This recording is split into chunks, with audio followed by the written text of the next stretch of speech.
Coming up on Mountain News at 5:30, new polling shows former President Trump with an advantage over President Biden in two critical battleground states. And it was a horrific weekend in parts of Tennessee as at least 6 people were killed due to tornadoes. Plus, we are tracking some awesome weather across the region this week. Your first alert forecast coming up as Mountain News at 5:30 starts now. Dedicated to southern and eastern Kentucky, this is WYMT Mountain News at 5:30. Good evening, I'm Steve Hensley. New polling shows former President Donald Trump with an advantage over President Biden in two critical battleground states, Michigan and Georgia. Broad majorities in both states hold negative views of President Biden's job performance, policy positions, and sharpness. CNN's Ivan Rodriguez reports on the margins between both candidates who still have a long campaign ahead. The two most recent occupants of the White House appear to be the most likely nominees in next year's presidential election. But a rematch between President Biden and former President Trump is shaping up differently in some key battleground states. In Georgia, where Biden won by a slim margin in 2020, registered voters say they prefer Trump over Biden, 49% to 44% in a two-way matchup. In Michigan, which Biden also won last election, Trump leads Biden 50% to 40%, while 10% of registered voters say they wouldn't support either candidate, according to new CNN polling conducted by SSRS. The Biden campaign is responding to flagging support with new ads, targeting African-American voters in critical markets, as well as an economy-focused ad aimed at Michigan voters. Everyone deserves a livable wage, access to clean air, access to clean water. Joe Biden and Kamala Harris are investing in our community. Trump's latest margin over Biden is boosted by support from voters who say they didn't cast a ballot in 2020, breaking in Trump's favor by 26 points in Georgia and 40 points in Michigan. I'm running to liberate America. We want to liberate America because we're in a country that's in a lot of pain right now, a lot of hurt. Another trouble spot for Biden, young voters. In both states, only 9% of voters younger than 45 say Biden is exactly what they'd like to see in a president in terms of policy positions. I'm Ivan Rodriguez reporting. Special Counsel Jack Smith is asking the U.S. Supreme Court to decide whether Donald Trump has immunity from criminal prosecution for alleged crimes he committed while in office. It's an extraordinary request and an attempt by Smith to keep the election subversion trial on track. The trial regarding Trump's reported efforts to overturn the 2020 election is currently set for early March. House Speaker Mike Johnson's office says resurfaced radio interviews do not present a double standard for impeachment. In the 2019 recordings, he warned proceedings against then-President Donald Trump could cause irreparable damage to the country. He accused Democrats of working toward a predetermined outcome to undermine Trump's political standing. In the 2019 interview, he argued Congress should wait to let voters decide the matter in the upcoming election.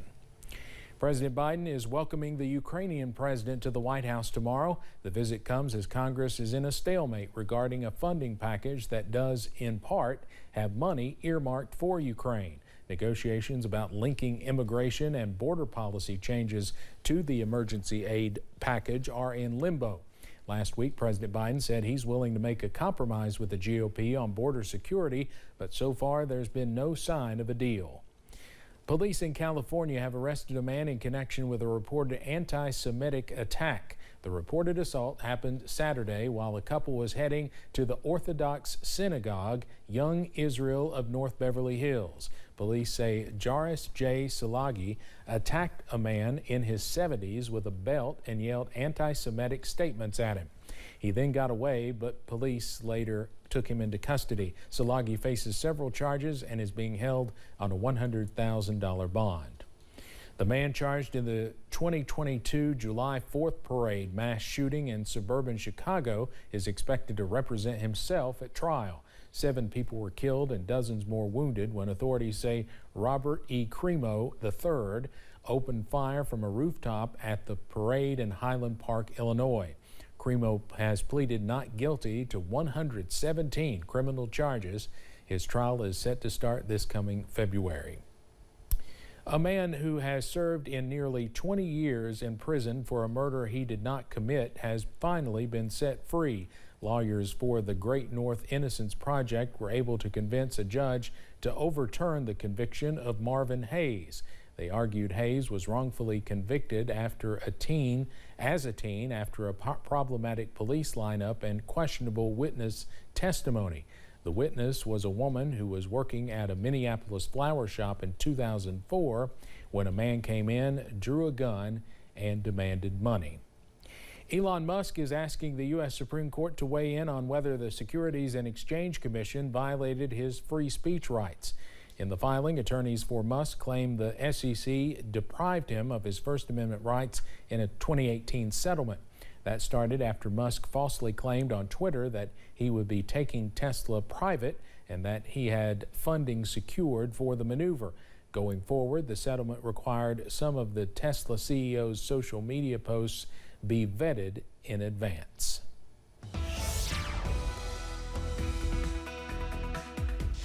Well, after some gloomy weather to kick off the work week on Monday, we are tracking some clearing conditions as we go into this evening. Here's a live look from London, also Hazard. You can see plenty of clear skies back in the distance. A few more clouds in the Big Sandy Valley, but again, everyone clears out as we go into this evening, also tonight. And those temperatures also tumble once the sun sets. Most of us right now in the middle to upper 30s and a few lower 40s in the Cumberland Valley, down to 40 for Harlan, also London, 37 for Jackson, also Irvin, and 34 over in Pikeville. So a chilly evening, also a chilly night is on tap across the region. Up on first alert pinpoint Doppler after a busy weekend in the weather office. We are drying out, also clearing out, all thanks to this area of high pressure close to Nashville, Tennessee, and that will continue to sit over the region as we go into much of this week. So some more dry weather is on tap. We stay dry for several days in a row, also tracking some near average weather as early as tomorrow, and then maybe that next rainmaker later on this weekend, also into early next week. Those details plus your full 7-day forecast coming up in just a few minutes. Steve? All right, Cameron, thank you. It was a horrific weekend of tornadoes in Tennessee where 6 people were killed and entire neighborhoods wiped out. There was also some damage in small parts of Kentucky.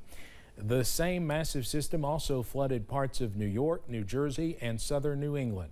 That region saw hours of heavy rain overnight. CBS's Manuel Bajorquez has more. Oh my God! In Nashville, Tennessee, videos posted to social media show the intense wind. Oh my God. And the night sky lit up from exploding electrical equipment. Transformer just blew. In just minutes, powerful tornadoes shredded homes in Middle Tennessee. The city of Clarksville was hardest hit, where the National Weather Service says an EF3 tornado reached max wind speeds of 150 miles per hour. Yet closer to Nashville, an EF2 tornado left its mark as it sent mobile homes airborne at this trailer park. Firefighters believe that's how 31-year-old mother Floridima Perez and her 2-year-old son Anthony Mendez were killed. One of the firemen, I said, did they find the baby? And they said yes, they couldn't find it because she was holding it, covering it, protecting it. Another trailer belonged to 37-year-old father Joseph Dalton, who died from his injuries. I'm thankful that we're all alive, but what hurts me more than anything is he lost his life last night. The National Weather Service reported at least 6 tornado tracks. Officials say at least 22 structures were destroyed and more than 80 people were injured. I hope nobody was in those houses. Tennessee Governor Bill Lee toured the damage Sunday.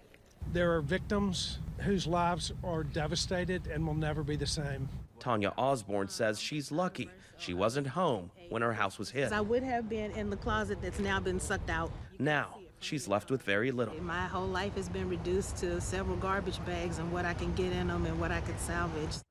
The local electrical company says there was extensive damage to some of its substations, so some areas may not have power fully restored, possibly for weeks. Clarksville and Montgomery County schools will be closed today and tomorrow as officials continue to assess damage to campuses there. Manuel Bajorquez, CBS News, Nashville. Coming up on Mountain News at 5:30, it is the middle of the holiday season, a time of year we probably spend a bit more than usual. We'll have some tips to help you stay debt-free. Plus, high pressure is the big story this week. Your first alert forecast coming up after this break.